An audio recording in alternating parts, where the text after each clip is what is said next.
बताया जा रहा है कि आगामी कुछ दिनों तक कुछ इस तरह का ही मौसम देखने को मिलेगा। और अब बात करेंगे 24 की चुनौती की। भोपाल से खबर है, जहां चौथे चरण के चुनाव में कुल 71.72% मतदान दर्ज किया गया है। निर्वाचन आयोग ने अंतिम आंकड़े जारी कर दिए हैं। 2019 से 4% वोटर टर्नआउट गिर गया, यानी कि 2019 में वोटिंग परसेंटेज में इजाफा देखने को मिला था, लेकिन इस बार तकरीबन 75% 2019 में वोटिंग दर्ज हुई थी, लेकिन इस बार तकरीबन 71% वोटिंग दर्ज हुई है, जो कि माना जा रहा है कि 4% वोटर टर्नआउट गिरा है। 2019 में इन 8 सीटों पर 75% मतदान हुआ था। शहरी इलाकों से ज्यादा पिछड़े इलाकों, जो ग्रामीण इलाके हैं, उन पिछड़े इलाकों में वोटर्स ने खुलकर मतदान किया था। आपको बता दें कि खरगोन में सबसे ज्यादा मतदान दर्ज किया गया है, जहां पर वोटिंग प्रतिशत है 75.79। इंदौर में सबसे कम वोटिंग प्रतिशत है, जहां पर 60.53% वोटर टर्नआउट हुआ।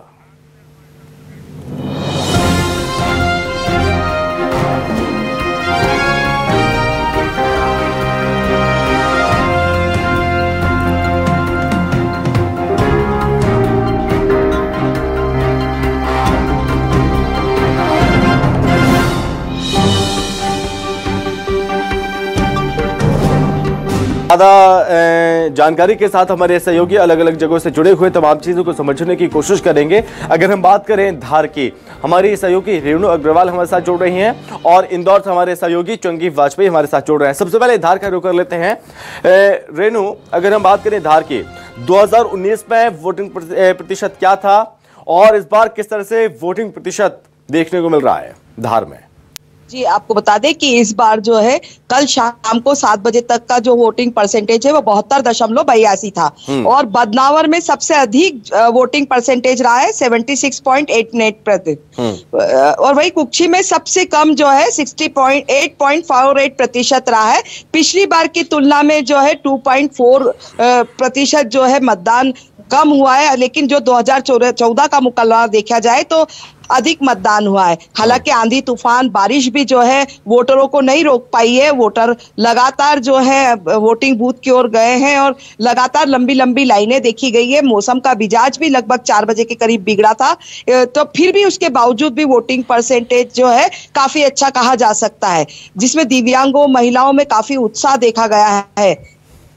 जी, ठीक है। और इस बीच मैं आपके पास लौटूंगा, लेकिन इंदौर का भी रुख कर लेते हैं। चंकी हमारे साथ बने हुए हैं। चंकी, इंदौर में जो जानकारी है, 2019 में जो वोटिंग प्रतिशत था वो था 69%, लेकिन इस बार तकरीबन 60 यानी कि 60%, बहुत कम वोटिंग दर्ज की गई है इंदौर में। क्या वजह निकलकर सामने आती है? आपको बता दूं, ये शाम को जो आंकड़े आए हैं उसके साथ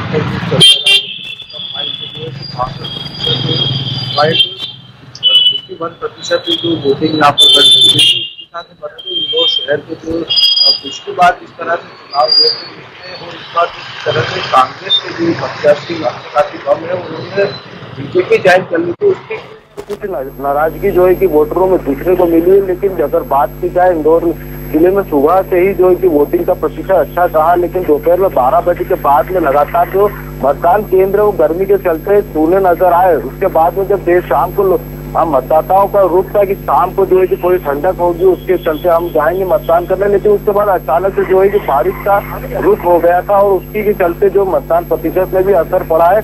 पिछली बार की तरह जो है कि इस बार 7% मतदान कम हुआ है, लेकिन कहीं ना कहीं, लेकिन उसके बाद भी जो है कि सम्मानजनक आंकड़ा जो है कि मतदाताओं ने यहाँ पर शहर में जो है कि पा लिया है। फिलहाल अभी पूरे मामले में जो है कलेक्टर का भी कहना है कि अच्छा मतदान तो हुआ है, लेकिन इसके लिए भी लोगों को और जागरूक होने की जरूरत है, और उन्होंने सभी का धन्यवाद भी दिया। तो दूसरी ओर अगर बात की जाए शहरी क्षेत्रों की 5 सीटों पर, तो वहाँ पर काफी अच्छा मतदान हुआ। उसी के साथ में आपको अगर आंकड़ों की बात करूँ तो इंदौर जिले के जो विधानसभा 1 है वहाँ पर 61% मतदान हुआ है, तो वही इंदौर के विधानसभा 2 में 49% मतदान हुआ। 3 में जो है कि 58% मतदान हुआ। इसी के साथ तमाम जो क्षेत्रों में वो 55-60 के बीच में ही मतदान का दौर चलता रहा। लेकिन सबसे अधिक अगर मतदान की हम बात करें तो वहाँ मतदान जो है कि सांवेर में हुआ है, जो कि 63% से भी ज्यादा मतदान हुआ है। ठीक है चंकी, बहुत धन्यवाद आपका तमाम जानकारी के लिए।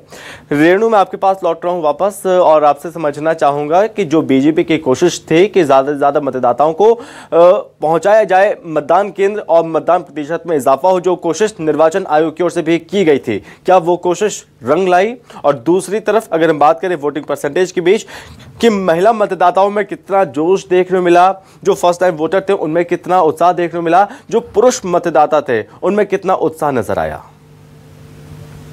कि निर्वाचन आयोग के द्वारा जो है लगातार कोशिश की जा रही थी कि महिलाएं और युवा जो है बाहर निकले, वोट करें, उनकी कोशिशें भी रंग लाई।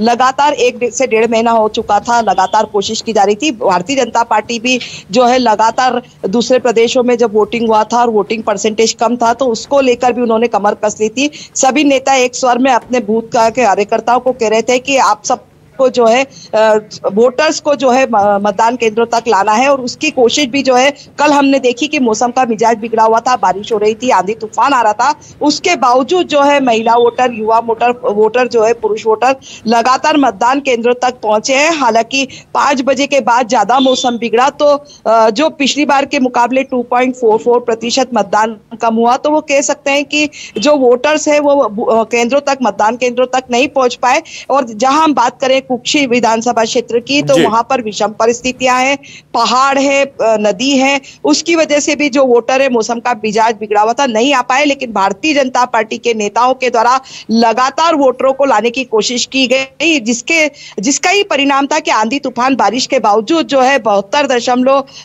जो वोटिंग रहा है वो उसी की वजह से रहा है संभव। ठीक है रेणु, बहुत धन्यवाद। लेकिन आप हमारे साथ लगातार बने रहिए, एक बार फिर मैं आपके पास लौटूंगा।